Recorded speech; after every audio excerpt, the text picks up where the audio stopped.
മുന്നോട്ട് പോയിക്കൊണ്ടിരിക്കുമ്പോൾ ഇനി മൊത്തം തീരുകയാണോ എന്ന് പോലും ഞാൻ ആലോചിച്ചു. ഞാനൊരു സൂയിസൈഡിലേക്കാണോ പോകേണ്ടത്? കൂടെ ഉണ്ടാവും എന്ന് ഉറപ്പിച്ച് നിന്നിരുന്ന പല ആളുകളും മാറി നിന്ന ഒരു സാഹചര്യം.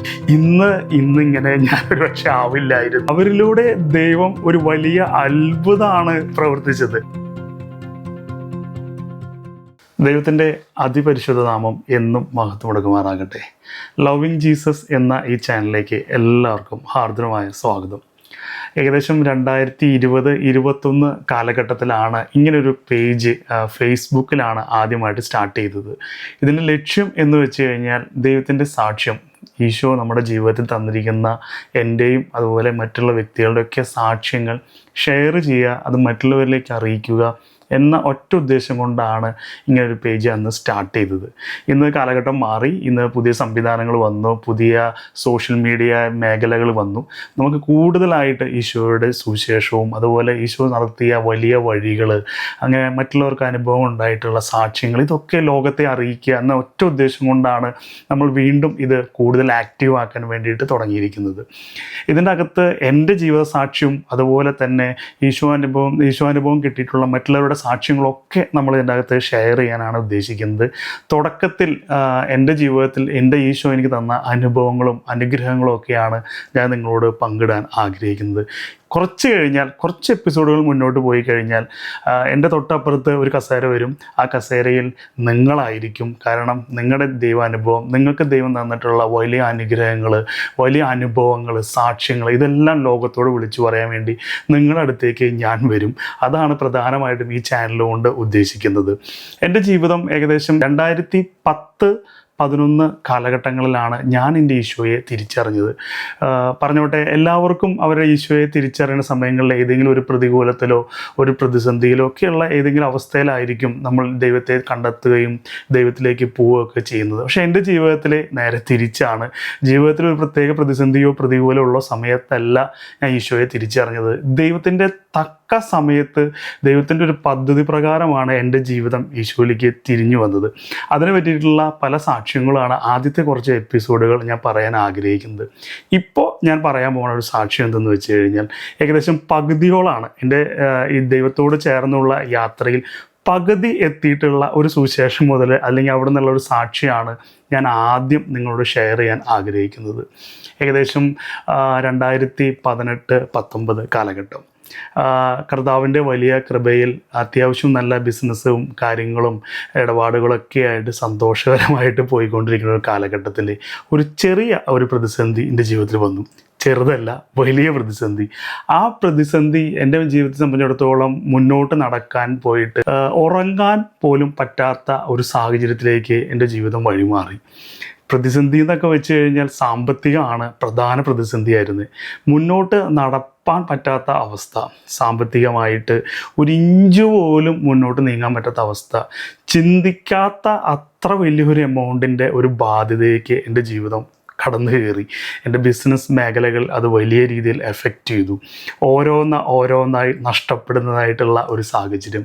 വാഹനം മുതൽ എനിക്ക് വേണ്ട എല്ലാ സ്ഥാപനങ്ങൾ, എന്നോടനുബന്ധപ്പെട്ട് നിൽക്കുന്ന എൻ്റെ സ്റ്റാഫുകൾ, എൻ്റെ മേഖലകൾ, എന്തൊക്കെ മേഖലകളുണ്ടോ അതൊക്കെ, ഒരു ബിസിനസ്സല്ല ഞാൻ ചെയ്തുകൊണ്ടിരുന്നായിരുന്നത്, 4-5 ബിസിനസ്സുകൾ ഞാൻ ചെയ്തുകൊണ്ടിരുന്നായിരുന്നു അറ്റ് എ ടൈം. അതിൽ ഓരോന്നായിട്ട് തകരുന്ന ഒരവസ്ഥ. കൂടെ ഉണ്ടാവും എന്ന് ഉറപ്പിച്ച് നിന്നിരുന്ന പല ആളുകളും മാറി നിന്ന ഒരു സാഹചര്യം, മുന്നോട്ട് നടക്കാൻ പറ്റാത്ത ഒരു സാഹചര്യം. ഇങ്ങനെയുള്ള എൻ്റെ ജീവിത സാക്ഷി മുതലാണ് ഞാൻ പറയാൻ ആഗ്രഹിക്കുന്നത്. ഇത് ഏകദേശം 6-7 എപ്പിസോഡിൽ നീളും. നിങ്ങളത് കാണണം തീർച്ചയായിട്ടും. ഞാൻ പറഞ്ഞോളട്ടെ, നമ്മുടെ ജീവിതത്തിലെ പലപ്പോഴും വലിയ പ്രതിസന്ധികൾ വരുമ്പോൾ നമ്മൾ ചിന്തിക്കാറുണ്ട് ഇനി മുന്നോട്ട് പോകാൻ ഒരു തരത്തിലും സാധ്യമല്ല എന്നുള്ളത്. ഇതോടുകൂടി എല്ലാം അവസാനിക്കുക എന്നൊക്കെ നമുക്ക് പലപ്പോഴും തോന്നാറുണ്ട്. ഞാനും അന്ന് ചിന്തിച്ചു. ഞാൻ യേശുവെ വിശ്വസിക്കുകയും കർത്താവിൽ ഒക്കെ ചെയ്തു പോയിക്കൊണ്ടിരിക്കുന്ന ഒരാളാണ് ഞാൻ. പ്രത്യേകിച്ച് ലോകപരമായിട്ട് ജീവിക്കുകയല്ലായിരുന്നു ഈ പ്രതിസന്ധി വരുന്ന നേരത്ത്. ഇനി ഇത് മുന്നോട്ട് പോയിക്കൊണ്ടിരിക്കുമ്പോൾ ഇനി മൊത്തം തീരുകയാണോ എന്ന് പോലും ഞാൻ ആലോചിച്ചു. അതല്ല ഞാനൊരു സൂയിസൈഡിലേക്കാണോ പോകേണ്ടത് എന്ന് വരെ ഞാൻ ആലോചിച്ച സമയം ഈ ആത്മാവിൽ നിൽക്കുമ്പോഴും എനിക്ക് തോന്നിയിട്ടുണ്ടായിരുന്നു. പക്ഷേ ഇന്ന് ഞാൻ തിരിഞ്ഞു നോക്കുമ്പോൾ ദൈവം എന്നെ നടത്തിയത് തമ്പുരാൻ്റെ വലിയ അനുഗ്രഹത്തിൻ്റെ പദ്ധതിയിലേക്കാണെന്ന് എനിക്കിന്ന് തിരിഞ്ഞു നോക്കുമ്പോൾ വ്യക്തം വ്യക്തമായിട്ട് മനസ്സിലാകുന്നുണ്ട്. കാരണം അന്ന് ഞാൻ വിചാരിച്ചു എല്ലാം അവസാനിക്കുക, ഇനി മുന്നോട്ടില്ല, എല്ലാം തകർന്നു, എല്ലാം അവസാനിച്ചു എന്നാണ് വിശ്വസിച്ചത്. പക്ഷേ അന്നും ബൈബിളിലെ തിരുവചനം വഴിയും ഇതുപോലെ പല സോഷ്യൽ മീഡിയ വഴിയും ഒക്കെയായിട്ട് ചെവിയിൽ ഇങ്ങനെ കർത്താവ് നമുക്ക് സ്വരമായിട്ട് തന്നുകൊണ്ടിരുന്നിരുന്നു. ഇത് നിൻ്റെ തകർച്ചയ്ക്കല്ല, ഇത് നിൻ്റെ ഉയർച്ചയ്ക്കാണ്, ഇത് ദൈവത്തിൻ്റെ ഒരു പദ്ധതിയാണ്. ഇതൊക്കെ നമുക്ക് കേൾക്കാമെങ്കിലും മനുഷ്യൻ എന്ന നിലയിൽ അല്ലെങ്കിൽ മാനുഷികമായി ചിന്തിക്കുമ്പോൾ ഇതൊക്കെ കേൾക്കാൻ രസമുണ്ട്. പക്ഷേ മുന്നോട്ട് പോകുമ്പോൾ അത് എന്താവും നമുക്ക് ഭയങ്കര ടെൻഷൻ ഉണ്ടായിരുന്നു. പക്ഷേ കർത്താവിൻ്റെ വലിയ കൃപ എന്ന് പറയട്ടെ, അല്ലെങ്കിൽ ഒരുപാട് പേരുടെ പ്രാർത്ഥന എന്നോട് കൂടെ ഉണ്ടായിരുന്നു എന്ന് ഞാൻ വിശ്വസിച്ചുകൊണ്ട് തന്നെ മുന്നോട്ട് പോയി. ഓരോന്നായിട്ട് ദൈവം പദ്ധതി ഒരുക്കി പ്ലാൻ ചെയ്യാൻ തുടങ്ങി. ഞാൻ വിചാരിച്ചു മുന്നോട്ട് ഇനി ബിസിനസ് എല്ലാം പൊളിഞ്ഞല്ലോ, എല്ലാ പരിപാടിയും പൊളിഞ്ഞു. കൂടെ കൈ പിടിച്ച് നിന്നിരുന്ന സ്റ്റാഫുകൾ, എനിക്കൊരു കാറ്ററിംഗ് മേഖല ഉണ്ടായിരുന്നു, അതുപോലെ റെസ്റ്റോറൻറ്റ് മേഖല ഉണ്ടായിരുന്നു. അപ്പോൾ അതിനോട് ഞാൻ ഒരു കാരണവശാലും എന്നൊന്നും പിരിഞ്ഞു പോവില്ല എന്നൊക്കെ ചിന്തിച്ച പല ആളുകളും ഞാൻ പ്രതീക്ഷിക്കാത്ത രീതിയിൽ പിരിഞ്ഞു പോയി. പിന്നെ പ്രതീക്ഷിക്കാത്ത പല കാര്യങ്ങളും, അത് ചില കാര്യങ്ങളൊന്നും എനിക്ക് വിളിച്ചു പറയാൻ പറ്റില്ല, കാരണം അത് അവരെ വേദനിപ്പിക്കും. അന്ന് ഞാൻ ചിന്തിച്ചിരുന്നു അവരെന്ത് മനുഷ്യരല്ലേ, അവരെന്നെ ചതിച്ചു, അല്ലെങ്കിൽ എൻ്റെ ക്ലോസായി നിന്നിരുന്ന, എൻ്റെ അടുത്ത് നിന്നിരുന്ന പല ആളുകളും എന്നെ വേദനിപ്പിച്ചു, അവരൊന്നും ഒരു കാരണവശാലും എന്നെ അങ്ങനെ ചെയ്യുന്ന ഞാൻ ചിന്തിച്ചതല്ല എന്നൊക്കെ പറഞ്ഞ് ഞാൻ എണ്ണിപ്പറക്കിയ ദിവസങ്ങളും രാത്രികളും ഉണ്ടായിരുന്നു. അന്ന് ഞാൻ ചിന്തിച്ചു ഇവരെന്താ അങ്ങനെ ചെയ്ത ഇങ്ങനെ ചെയ്തെന്നൊക്കെ ഞാൻ ചിന്തിച്ചു. പക്ഷെ ഇന്ന് ഞാൻ അവരോട് നന്ദി പറയുകയാണ്. കാരണം എന്താണെന്നറിയോ, അവരിലൂടെ ദൈവം ഒരു വലിയ അത്ഭുതമാണ് പ്രവർത്തിച്ചത്. ഇന്ന് ഞാൻ ഇരിക്കുന്ന രാജ്യം UK എന്ന് പറയുന്ന ഒരു രാജ്യത്താണ് ഞാൻ ഈ സുവിശേഷ ഭാഗങ്ങളും എൻ്റെ ഈ സാക്ഷ്യങ്ങളൊക്കെ ഞാൻ വിളിച്ചു പറയുന്നത്. കാരണം ഇന്ന് എനിക്ക് ദൈവം ഇവിടെ ഒരുക്കിയിരിക്കുന്നത് കണ്ണ് കണ്ടിട്ടില്ല, കേട്ടിട്ടില്ല ആ തിരുവചനം. ആ തിരുവചന ഭാഗമാണ് ഇന്ന് ഞാൻ എൻ്റെ ചിന്തയിൽ പോലും വരാത്ത ഒരു കാര്യമായിരുന്നു. ദൈവം എന്നെ ഈ വർഷങ്ങളോളം ഇങ്ങനെ നടത്തി അനുഗ്രഹിച്ച് ഇങ്ങനെ കൊടുന്ന് എത്തിച്ചിരിക്കുന്നത്. അന്ന് എനിക്കിങ്ങനെ സംഭവിച്ചില്ലായിരുന്നെങ്കിൽ ഇന്നിങ്ങനെ ഞാനൊരു പക്ഷെ ആവില്ലായിരുന്നു. അന്ന് ആ പ്രതികൂലം എൻ്റെ ജീവിതത്തിൽ സംഭവിച്ചില്ലായിരുന്നെങ്കിൽ, നമ്മൾ കേട്ടിട്ടില്ലേ കറ നല്ലതാണ്, അങ്ങനെ ഒരു അഡ്വർടൈസ്മെൻറ്റ് നമ്മൾ ശ്രദ്ധിച്ചിട്ടില്ലേ, കറ നല്ലതാണ്. അതുപോലെ ഇന്ന് നിൻ്റെ ജീവിതത്തിൽ ഒരു പ്രതിസന്ധിയിലൂടെ നീ കടന്നു പോയിക്കൊണ്ടിരിക്കുകയാണോ, നിൻ്റെ ജീവിതത്തിൽ ഇനി മുന്നോട്ട് കടക്കാൻ പറ്റാത്ത അവസ്ഥയിൽ നീ നിൽക്കുന്നൊരു വ്യക്തിയാണോ, എന്നാൽ നീ ശ്രദ്ധിച്ചോ, നീ ഈശോയിൽ ആശ്രയിക്കുന്ന ഒരു വ്യക്തിയാണോ, നീ ദൈവത്തിൽ ആശ്രയിച്ച് ദൈവ പദ്ധതിയിൽ ജീവിക്കുന്ന ഒരു വ്യക്തിയാണോ, എന്നാൽ നിൻ്റെ മുന്നിൽ ഇന്നുള്ള പദ്ധതിയെ, ഇന്നുള്ള പ്രതിസന്ധിയെ കണ്ട് നീ പേടിക്കണ്ട.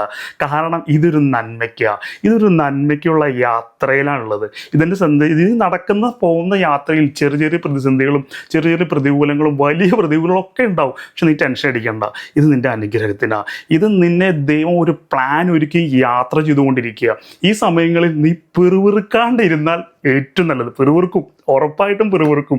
കാരണം മനുഷ്യരാണ് നമ്മൾ ബലഹീനരാണ്, നമ്മൾ എന്താണെങ്കിലും പിറുവിറുക്കാണ്ടിരിക്കില്ല. പക്ഷേ ഏറ്റവും ശാന്തമായിട്ട് നീ ഇരുന്നു, ദൈവം നടത്തട്ടെ, ദൈവത്തിൻ്റെ പദ്ധതി പോലെ നീ വിട്ടുകൊടുക്കുക. ആ ഒരു വിട്ടുകൊടുക്കാനുള്ള മനസ്സുണ്ടല്ലോ, എന്ത് വേണമെങ്കിലും സംഭവിക്കട്ടെ. നീ ഒരു കടം കയറി മുകളിലെത്തി നിൽക്കുന്ന ആളാവാം, അല്ലെങ്കിൽ നീ വേറെ ഏതെങ്കിലും ഒരു പ്രശ്നത്തിൽ നിൽക്കുന്ന ആളാവാം, വേറെ ഏതെങ്കിലും അറിയാണ്ടുള്ള കേസുകളിലോ എവിടെയെങ്കിലും കുടുങ്ങി നിൽക്കുന്ന ആളാവാം. നീ ദൈവത്തിൽ ആശ്രയിച്ച് തമ്പുരാൻ്റെ പദ്ധതിയിൽ ജീവിക്കുന്ന വ്യക്തിയാണോ, നീ ശാന്തമായിട്ടിരിക്കുക. ഞാൻ അന്ന് ശാന്തമായി ഇരുന്നു എന്ന് ചോദിച്ചാൽ ഒരു പക്ഷേ ഇരുന്നു എന്ന് എനിക്ക് തോന്നുന്നില്ല. ഞാൻ ടെൻഷൻ അടിച്ചുകൊണ്ടിരുന്നിരുന്നു, ഞാൻ ആവലാതിപ്പെട്ടുകൊണ്ടേയിരുന്നു. പക്ഷേ എൻ്റെ ദൈവം എന്നെ നയിക്കാനുള്ള പദ്ധതി, ആ പദ്ധതിയിൽ ഒരു മാറ്റവും കർത്താവ് മാറ്റിയിരുന്നില്ല.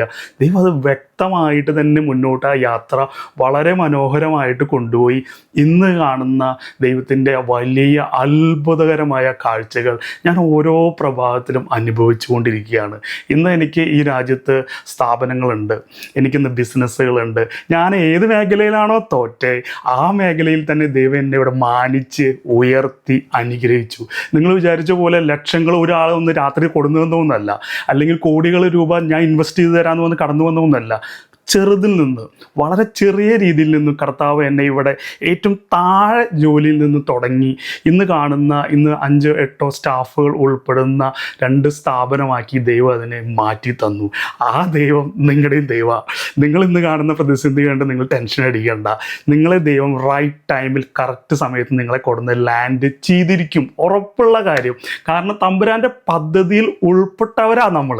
കാരണം നമ്മളെ അങ്ങനെ ലോകത്തിന് വിട്ടുകൊടുക്കാൻ തമ്പുരാന് പറ്റില്ല. ഇല്ല. അതുകൊണ്ട് നിങ്ങൾ ശാന്തമായിട്ടിരുന്ന് സ്വസ്ഥമായിട്ടിരുന്ന് തമ്പുരാൻ്റെ പദ്ധതിയിൽ കീഴിലായിരുന്നോ അവൻ എത്തിച്ചിരിക്കും. ഏതാണ്ട് സ്ഥാപനങ്ങളും കാര്യങ്ങളെല്ലാം പൂട്ടി, എല്ലാം അവസാനിച്ചു, എല്ലാവരും പോയി. ഇനി അടുത്ത പരിപാടി നോക്കണ്ടേ, കാരണം നമുക്ക് മുന്നോട്ട് പോയല്ലേ പറ്റൂ. തമ്പുരാൻ എൻ്റെ മനസ്സിൻ്റെ ഉള്ളൊരു പദ്ധതി തന്നു. ആ പദ്ധതി എന്തെന്ന് വെച്ച് കഴിഞ്ഞാൽ ഇങ്ങനെ ഒരു രാജ്യം കാണിച്ചു തന്നിട്ട് പറഞ്ഞു നമുക്ക് അവിടേക്ക് മൂവ് ചെയ്യാം എന്നുള്ള ചിന്ത. എന്നെ സംബന്ധിച്ചിടത്തോളം അത്ര വലിയ വെൽ എഡ്യൂക്കേറ്റഡ് ആയിട്ടുള്ള ആളല്ല, അതുപോലെ ഇംഗ്ലീഷിലും അത്ര വലിയ പ്രാബല്യമുള്ള ആളല്ല. പക്ഷേ എങ്ങനെ ഞാൻ രാജ്യത്തേക്ക് കടക്കും എന്ന് ചിന്തിച്ചപ്പോൾ ഒരു സ്റ്റുഡൻറ്റ് വിസയിൽ എൻ്റെ വൈഫിന് ഒരു സ്റ്റുഡൻറ്റ് വിസ എടുത്ത് അന്ന് നമുക്ക് ഫാമിലിയായിട്ട് മൈഗ്രേറ്റ് ചെയ്യാൻ പറ്റാവുന്ന ഒരു സംവിധാനം ഉണ്ടായിരുന്നു. നമ്മുടെ നാട്ടിലെ അന്ന് ആളുകൾ അത്ര അറിഞ്ഞു വരുന്നേ ഉള്ളൂ അങ്ങനെ ഒരു സംവിധാനമുള്ള കാലഘട്ടമൊക്കെ. അന്ന് ദൈവം അങ്ങനെ ഒരു ബോധ്യം തന്നു. 2020 ഏകദേശം 2019 അവസാന കാലഘട്ടത്തിൽ അങ്ങനെ ഒരു പ്ലാനിലേക്ക് കടക്കുകയും അത് സക്സസ് ആവുകയും 2020 സ്റ്റാർട്ടിങ്ങോട് കൂടി ഏകദേശം ജനുവരി ഫെബ്രുവരിയോട് കൂടിയിട്ട് UK എന്ന് പറയുന്ന ഈ ഇംഗ്ലീഷ് രാജ്യത്തേക്ക് ഞാനും എൻ്റെ ഫാമിലിയും കൂടി കടന്നു വന്നു. ഞാൻ എന്താ വിചാരിച്ച് ഇവിടെ എത്തിയില്ലേ, രക്ഷപ്പെട്ടില്ലേ, ഇനി നമുക്ക് സമ്പാദിക്കാം, അടിപൊളിയാക്കാം, അങ്ങനെ ആക്കാം, ഇങ്ങനെ ആക്കാം എന്നൊക്കെ ആയിരുന്നു പ്ലാനിലുണ്ടായിരുന്നത്. പക്ഷേ കടന്നു വന്ന സമയത്തായിരുന്നു നമ്മുടെ കോവിഡിൻ്റെ സ്റ്റാർട്ടിങ് ആയിരുന്നത്. അതോടുകൂടി സകല പരിപാടിയും അവിടെയും പൊളിഞ്ഞു. ഞാൻ വീണ്ടും മനസ്സിൻ്റെ ഉള്ളിൽ പുറത്തു തുടങ്ങി. ദൈവത്തിൻ്റെ പദ്ധതി പ്രകാരമാണല്ലോ നമ്മുടെ യാത്ര. നമ്മുടെ ഉള്ളിൽ എപ്പോഴും പ്രതിസന്ധി വരുമ്പോൾ നമ്മൾ അപ്പോൾ ടെൻഷൻ അടിച്ചു.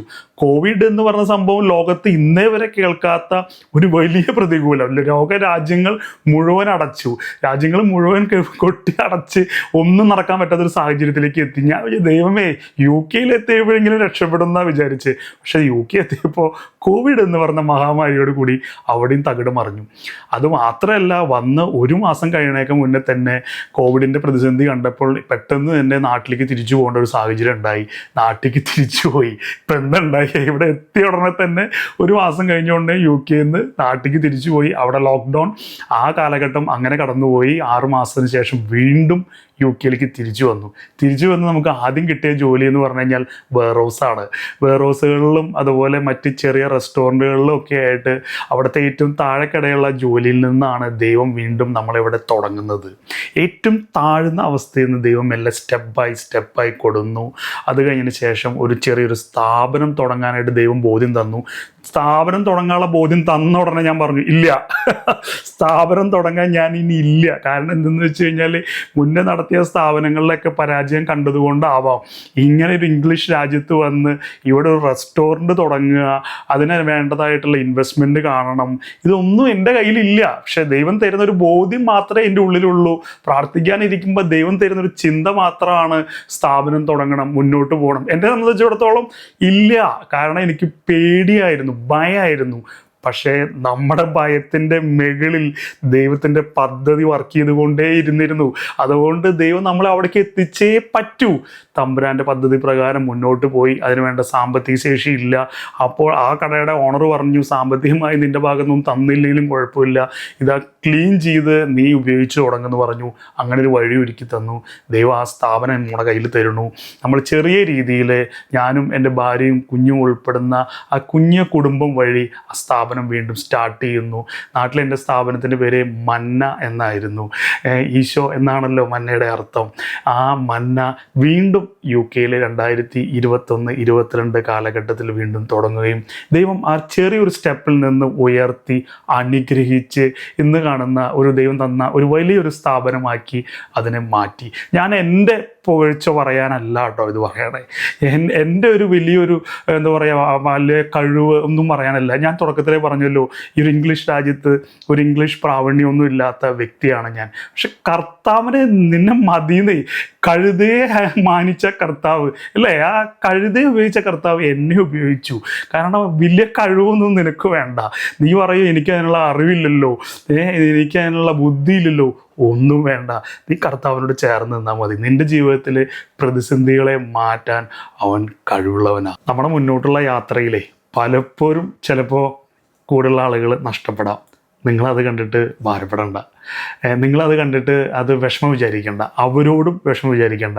ഞാൻ പറഞ്ഞില്ലായിരുന്നു, കാരണം ഇന്ന് എനിക്ക് അവരോട് ഇന്ന് നന്ദി മാത്രമാണ് ഉള്ളത്. കാരണം അതങ്ങനെ സംഭവിച്ചില്ലായിരുന്നെങ്കിൽ ഇതിങ്ങനെ ആവില്ലായിരുന്നു. അതുകൊണ്ട് ഇന്ന് കണ്ടിട്ട് നിങ്ങൾ ആ പ്രശ്നം കണ്ടിട്ട് നിങ്ങൾ അവരുടെ മേൽ ഒരു വിഷമം നിങ്ങൾ വിചാരിക്കേണ്ട കാര്യമില്ല. അവർ ദൈവ പദ്ധതിയിൽ ഒരു പാർട്ടായി എന്ന് മാത്രമേ ഉള്ളൂ. ചിലപ്പോൾ നമ്മളെ സംബന്ധിച്ചിടത്തോളം നമുക്ക് തകർന്നിരിക്കുന്ന പല സമയങ്ങളിലും എങ്ങനെ നമ്മൾ മുന്നോട്ട് കടക്കേണ്ടതെന്ന് ചിന്തിക്കാറുണ്ടല്ലേ. എൻ്റെ യാത്രയിൽ പലപ്പോഴും ഞാൻ ചിന്തിച്ചു, കാരണം പ്രഭാതം ആവല്ലേ എന്ന് പറഞ്ഞ ദിവസങ്ങളുണ്ടായിട്ടുണ്ട്. നേരം വെളുക്കല്ലേ, കാരണം അത്ര വലിയ പ്രശ്നങ്ങളാണ് ചിലപ്പോൾ രാവിലെ നമുക്ക് പരിഹരിക്കാൻ കിടക്കുന്നുണ്ടാവുക. അങ്ങനെയുള്ള പ്രശ്നങ്ങൾ വരുന്ന സമയത്ത് നമ്മൾ എന്ത് ചെയ്യുക അല്ലേ? നമ്മളെങ്ങനെയാണിത് തരണം ചെയ്യുക എന്ന് പലരും ചിന്തിച്ചുകൊണ്ടിരിക്കുന്നുണ്ട്. ഇത് കടക്കാൻ പറ്റണ്ടേ, ഇത് പറയാൻ എളുപ്പമാണ്, പക്ഷേ ഇത് കടന്നു കിട്ടണ്ടേ. നമുക്കിങ്ങനെ ഓരോ അച്ഛന്മാരും അതുപോലെ പലരും നമ്മളെ ഉപദേശിക്കും, ഭയപ്പെടേണ്ട, നീ കൂടെയുണ്ട്, ദൈവം ശക്തനായിട്ടിരിക്കും, ധീരനായിരിക്കുന്നൊക്കെ എല്ലാവരും നമ്മളെ പറഞ്ഞ് ബലപ്പെടുത്തുകയൊക്കെ ചെയ്യാറുണ്ടാവും. പക്ഷേ നമ്മുടെ ഉള്ളിൽ ഒരു പിറുവിറുക്കലുണ്ട്, അല്ലെങ്കിൽ ഒരു ചോദ്യമുണ്ട്, ഇതെങ്ങനെ നടത്തും, അതൊന്ന് പറഞ്ഞു തരൂ. കാരണം വചനം പറയാൻ എല്ലാവർക്കും എളുപ്പമാണ്, അല്ലെങ്കിൽ ബലം തരാൻ എല്ലാവർക്കും എളുപ്പമാണ്, പക്ഷേ ഇത് കടന്ന് കിട്ടണ്ടേ. ഞാൻ കടന്നത് എങ്ങനെയെന്ന് ചിന്തിച്ചു കഴിഞ്ഞാൽ എന്നെ സംബന്ധിച്ചിടത്തോളം ഇനി രക്ഷയില്ലല്ലോ, എല്ലാം കഴിഞ്ഞല്ലേ. ഇനി നമ്മൾ എന്ത് ടെൻഷൻ അടിച്ചാലും ഇനി നമ്മൾ തല കൊത്തി നിന്നു എന്ന് വിചാരിക്കുക. എന്ത് ചെയ്താലും ഇനി മുന്നോട്ട് പോകില്ല എന്നുള്ളൊരു ഉറപ്പ് നമ്മുടെ ഉള്ളിൽ വന്നു കഴിഞ്ഞു. അപ്പോൾ എന്നെ സംബന്ധിച്ചിടത്തോളം ഇനി അങ്ങനെ ഒരു സ്റ്റെപ്പിനെ പറ്റി ചിന്തിക്കാനില്ല. അപ്പോൾ ശാന്തമായിട്ട് തമ്പുരാൻ്റെ സന്നിധിയിൽ ചെന്നിരിക്കുക എന്നുള്ളത് മാത്രമേ എൻ്റെ മുന്നിലൊരു വഴി ഉണ്ടായിരുന്നുള്ളൂ. അത് പലർക്കും അങ്ങനെ പറ്റാണ്ട് ആകുമ്പോഴാണ് പലരും ആത്മഹത്യയ്ക്ക് ചെന്ന് തീരുന്നത്. പലരും ഈ ലോകത്ത് ഇന്ന് മാറ്റപ്പെട്ടതിൻ്റെ പിന്നിലുള്ള ഒരു പ്രശ്നവും അത് തന്നെയാണ്. കാരണം അവനെ സംബന്ധിച്ചിടത്തോളം വഴിയില്ല, പ്രത്യാശയില്ല. പക്ഷേ ഈശോയിൽ വിശ്വസിക്കുന്ന നമ്മളെ സംബന്ധിച്ചിടത്തോളം, ഈശോയിൽ ആശ്രയിക്കുന്ന വിശ്വാസി എന്ന നിലയിൽ നമുക്ക് പ്രത്യാശയ്ക്ക് അവൻ ക്രൂശിൽ എല്ലാം അവസാനിപ്പിച്ച് തന്നിട്ടുണ്ട്. നീ ഭയപ്പെടണ്ട, നീ ഭാരപ്പെടണ്ട. നീ വിചാരിക്കും എല്ലാം കഴിഞ്ഞൊന്ന്, കഴിയില്ല. അവൻ നിന്നെ കൈ പിടിച്ച് ഉയർത്തിയിരിക്കും. നീ ഏത് വ്യക്തി വഴിയോ ഏത് പ്രസ്ഥാനം വഴിയോ ഒന്നും നീ ചിന്തിക്കേണ്ട. നിന്നെ സംബന്ധിച്ചിടത്തോളം നിൻ്റെ എല്ലാം അവസാനിച്ചു. ലോകത്ത് നിൻ്റെ എല്ലാ ഓട്ടവും കഴിഞ്ഞു. ഇനി നീ ഇരിക്കേ, അവൻ പ്രവർത്തിക്കട്ടെ. അവൻ്റെ ഇടപാട് നീ തുറന്ന് കാണ്. അവൻ നയിക്കുന്ന വഴികൾ. ഞാൻ വിളിച്ചു പറയുന്നത് വെറുതെ അല്ല എന്നുള്ളത് നിങ്ങൾക്കറിയാമല്ലോ. കാരണം ഞാൻ എൻ്റെ ജീവിതത്തിൽ അവസാനിച്ചപ്പോൾ ഒറ്റ പരിപാടിയേ ചെയ്തുള്ളൂ. ഞാൻ കർത്താവിൻ്റെ സന്നിധിയിൽ മുട്ടുകുത്തി. ഞാൻ അപ്പാ എന്ന് പറഞ്ഞ് കണ്ണീരോടെ കർത്താവിൻ്റെ സന്നിധിയിൽ മുട്ടുകുത്തി. ഇതല്ലാണ്ട് എനിക്കും നിനക്കും ഒരു ഓപ്ഷൻ ഇല്ല, വേറെ ഒരു വഴിയില്ല. പക്ഷേ അവൻ്റെ പദ്ധതി പ്രകാരം നടത്തി കൊണ്ടുവന്ന് എത്തിച്ചിട്ടാ ഞാനിപ്പോൾ സംസാരിക്കണേ. നിന്നെയും അവൻ നടത്തും, ഉറപ്പാ. നീ വിചാരിക്കും പറ്റില്ല എന്ന്, പക്ഷെ പറ്റും. തമ്പുരാൻ്റെ കൃപ നീ ആശ്രയിക്കേ. നീ വലിയ പ്രാർത്ഥനാ യജ്ഞങ്ങളൊന്നും നടത്തണ്ട. നീ അവൻ്റെ സന്നിധിയിൽ ഇരിക്കേ. നീ പള്ളിയിലാണോ, പള്ളിയിലിരിക്കേ. അല്ല നീ നിൻ്റെ റൂമിലാണോ, നീ റൂമിലിരിക്കേ. മുട്ടുകുത്തി അപ്പാ നീ ഒന്ന് വിളിച്ച് നീ ഇരിക്കേ. അവൻ നടത്തും. ഈ ചാനലിനെ സംബന്ധിച്ചിടത്തോളം നിങ്ങൾ ഏത് മതവിശ്വാസത്തിൽ ജീവിക്കുന്ന വ്യക്തികളായിക്കൊള്ളട്ടെ, അതുപോലെ ഏത് സഭാ നേതൃത്വത്തിൽ ഉള്ള ആളുകളായിക്കൊള്ളട്ടെ, നിങ്ങളുടെ ഈശോ തന്ന സ്നേഹം, ആ സാക്ഷ്യങ്ങൾ ഈ ലോകം മുഴുവൻ വിളിച്ചു പറയാൻ നിങ്ങൾക്ക് ഈ ചാനൽ ഉപയോഗിക്കാം. ഞങ്ങൾ നിങ്ങളുടെ അടുത്തേക്ക് വരികയും നിങ്ങളുടെ സാക്ഷ്യങ്ങൾ ഈ ലോകം മുഴുവൻ അറിയിക്കുകയും ചെയ്യും. ഈ ഈശോയുടെ സ്നേഹയാത്രയിൽ നമുക്ക് മുന്നോട്ട് പോകാം. ഇനിയും പുതിയ എപ്പിസോഡുകൾ വരാൻ ആഗ്രഹിക്കുന്നുണ്ട്. ദൈവം തന്നിരിക്കുന്ന ഒരുപാട് സാക്ഷ്യങ്ങൾ ഇനിയും പോയിൻ്റായി നിങ്ങളുടെ സന്നിധിയിൽ എത്തിക്കണമെന്ന് വലിയ ആഗ്രഹം എൻ്റെ ഉള്ളിലുണ്ട്. നിങ്ങൾ അതിനുവേണ്ടി എനിക്കും എൻ്റെ കുടുംബത്തിനു വേണ്ടി പ്രാർത്ഥിക്കണം. ഈ മുന്നോട്ടുള്ള യാത്രയിൽ നമുക്ക് ഒരുമിച്ച് ചേർന്നുകൊണ്ട് നിങ്ങളുടെ അനുഭവങ്ങളും സാക്ഷ്യങ്ങളൊക്കെ നിങ്ങൾക്ക് പറ്റുകയാണെങ്കിൽ ഒരു മെസ്സേജ് വഴിയൊക്കെ ആയിട്ട് നിങ്ങൾ അയച്ചു തരണം, കോൺടാക്റ്റ് ചെയ്യണം. ഞാൻ നമ്പർ കൊടുക്കാം. നിങ്ങൾ വാട്സപ്പിലൊക്കെ നിങ്ങൾക്ക് മെസ്സേജ് അയക്കാം. കർത്താവിൻ്റെ സ്നേഹം നിറഞ്ഞ വലിയ സാക്ഷ്യങ്ങൾ ഈ ലോകം മുഴുവൻ നമുക്ക് പ്രഘോഷിക്കണം, എല്ലാവരിലേക്കും എത്തിക്കണം. ഈശോയെ അറിയാത്ത ആളുകളിലേക്കൊക്കെ ഈ വലിയ സാക്ഷ്യം വഴി അവരുടെ ജീവിതത്തിലെ വിശ്വാസത്തിൻ്റെ ഒരു മുത്ത് നമുക്ക് ഇടാൻ സാധിക്കണം. അത് അനേകർക്ക് അനുഗ്രഹത്തിന് കാരണമാവുകയും ചെയ്യും. നമ്മുടെ കൂടെ നിന്ന് എല്ലാവരും ഒരുമിച്ച് പ്രാർത്ഥനയോടെ നമുക്ക് മുന്നോട്ട് പോകാം. ഒരു കാര്യം വിട്ടുപോയി. ഞാൻ ഏകദേശം 21-22 വയസ്സിലാണ് ഈശോ എന്നെ തിരഞ്ഞെടുത്തത്. ആ സാക്ഷ്യം നിങ്ങൾക്ക് കേൾക്കാൻ ആഗ്രഹമുണ്ട് എന്ന് വിശ്വസിക്കുന്നു. അടുത്ത എപ്പിസോഡുകളിൽ ഞാൻ എൻ്റെ ആ സാക്ഷ്യം നിങ്ങളോട് പങ്കിടും. ചെറുപ്പത്തിൽ ഈശോ എന്നെ വട്ടമിട്ട് പിടിച്ച ആ വലിയ സാക്ഷ്യം ഞാൻ നിങ്ങളോട് പറയാൻ ആഗ്രഹിക്കുന്നുണ്ട്. നിങ്ങൾ പ്രാർത്ഥനയിൽ ഓർക്കുമല്ലോ.